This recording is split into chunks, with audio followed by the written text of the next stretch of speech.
2004 dengan NIM 19076028, Prodi Pendidikan Teknik Informatika dan Komputer, jurusan Teknik Elektronika, Fakultas Teknik di Universitas Negeri Padang.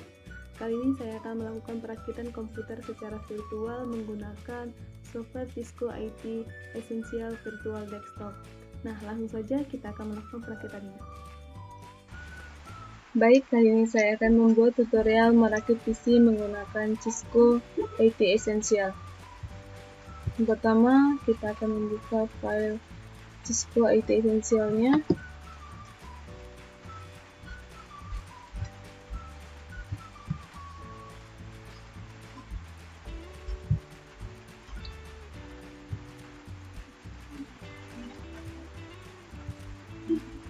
Nah, dalam melakukan perakitan PC menggunakan Cisco IT Essential ini terbagi dalam beberapa bagian.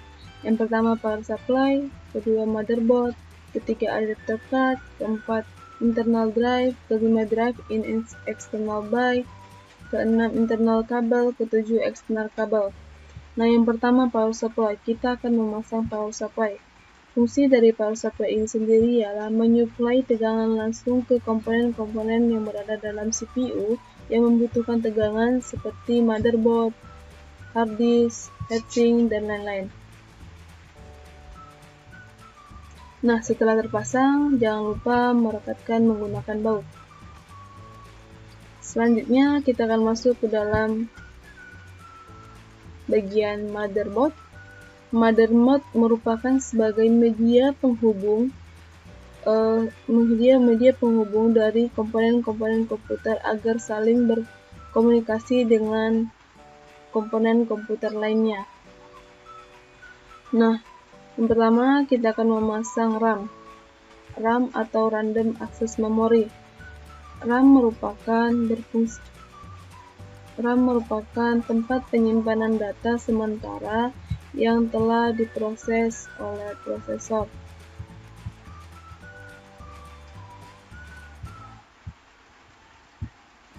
Nah, setelah terpasang, kita rekatkan kedua sisinya. Selanjutnya, kita akan memasang RAM yang kedua.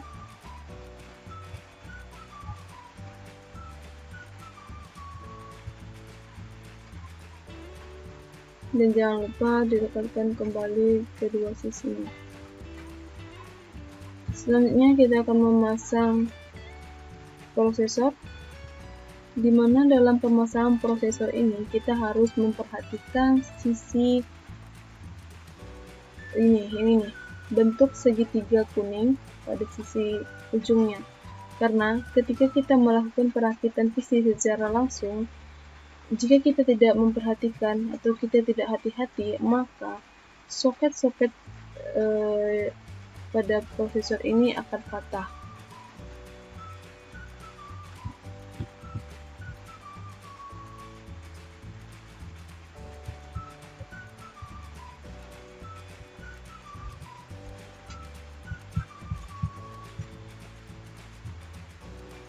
Selanjutnya kita tutup. Nah, selanjutnya kita akan memberi thermal compound, di mana fungsinya untuk menstabilkan atau membantu heatsink menstabilkan panas pada prosesor. Selanjutnya kita akan memasang heatsink. Fungsi heatsink ini sendiri ialah menjaga agar suhu pada prosesor tetap stabil dan dingin. Selanjutnya kita akan memasang kabel heatsink ke motherboard supaya terhubung. Nah, setelah komponen-komponen yang ada dalam motherboard ini sudah terpasang, selanjutnya kita akan klik install motherboard.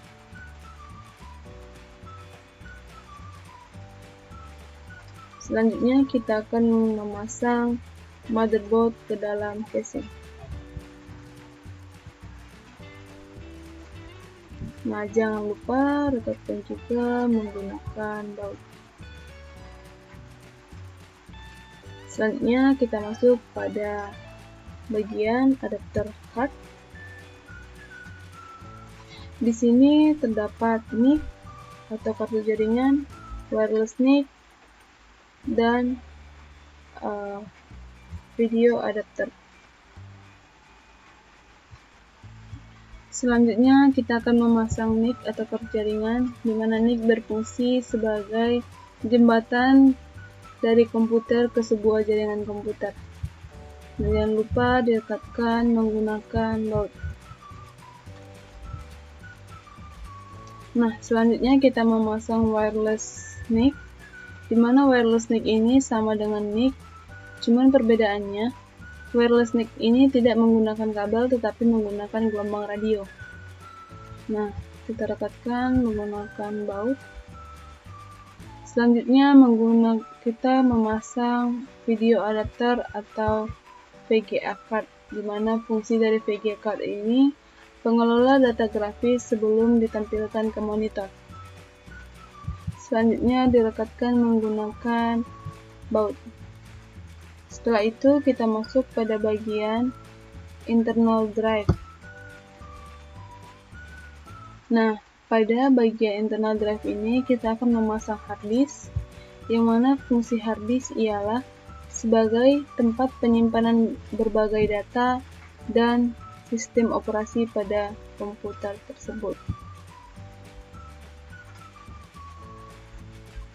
Setelah itu kita pasang baut.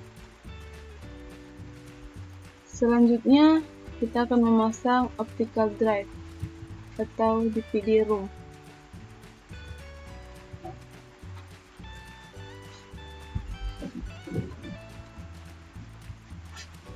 Nah, fungsi dari DVD room ini merupakan sebuah piranti yang digunakan untuk membaca atau menulis kepingan CD atau DVD.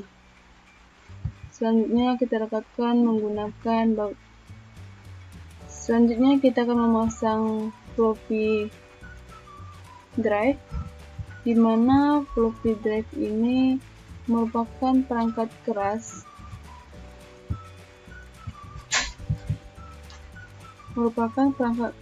yang digunakan sebagai alat pembaca atau penyimpan data dari disket.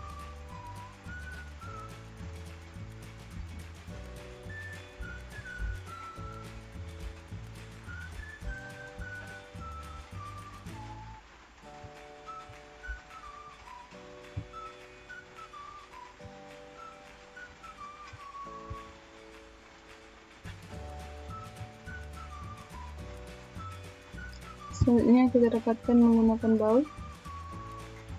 Nah, kita masuk pada bagian internal kabel. Nah, di sini kita akan memasang baik dari kabel power supply ke motherboard, kabel floppy, kabel SATA. Pertama kita pasang kabel dari power supply ke motherboard supaya motherboardnya mendapatkan arus dari power supply. Nah, selanjutnya kita akan memasang kabel.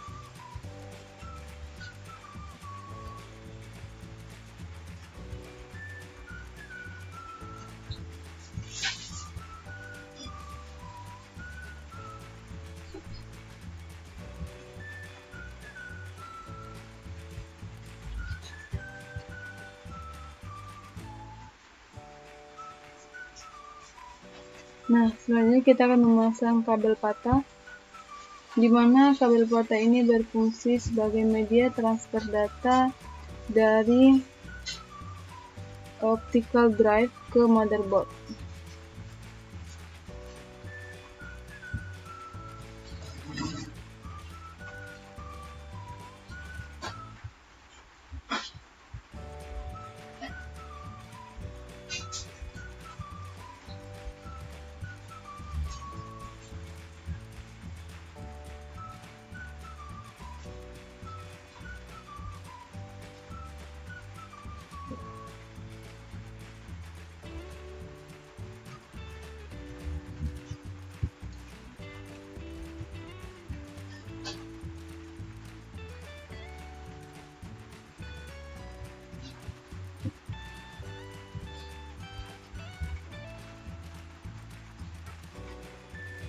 dia pemasangannya harus tepat supaya dia bisa masuk. Nah, setelah itu kita memasang kabel floppy, di mana kabel floppy ini berfungsi sebagai media transfer data dari floppy drive ke motherboard.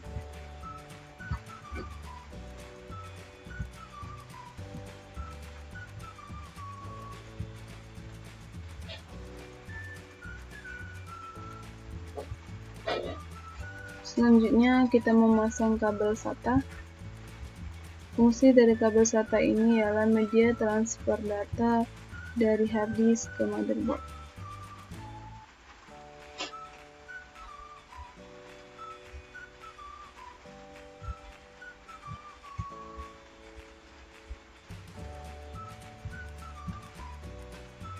Nah, setelah semua kabel terpasang, kita masuk pada bagian eksternal kabel.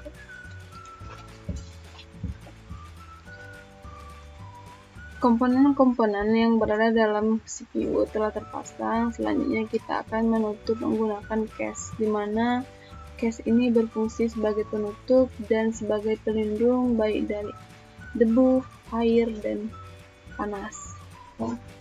Selanjutnya kita akan menutup menggunakan baut. Kita akan memasang kabel monitor atau kabel VGA, di mana kabel VGA ini berfungsi sebagai penghubung antara VGA card dengan monitor. Begitu juga selanjutnya kita akan memasang kabel keyboard. Kabel keyboard berfungsi agar kita dapat terhubung dengan monitor. Selanjutnya kita memasang kabel mouse supaya mouse kita terhubung ke monitor.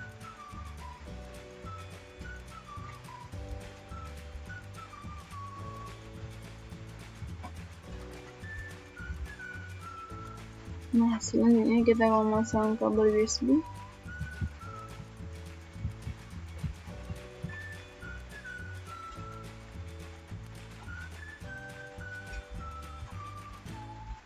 Selanjutnya kabel Ethernet atau kabel LAN, di mana kabel ini berfungsi sebagai media penghantar data antara satu komputer dengan komputer lainnya.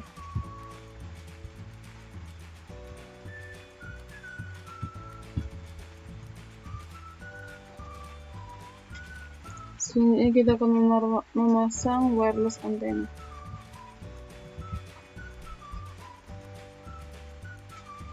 Dan yang terakhir, kita akan memasang kabel power atau power cord, di mana kabel power ini berfungsi sebagai penghubung antara power supply dengan sumber arus listrik.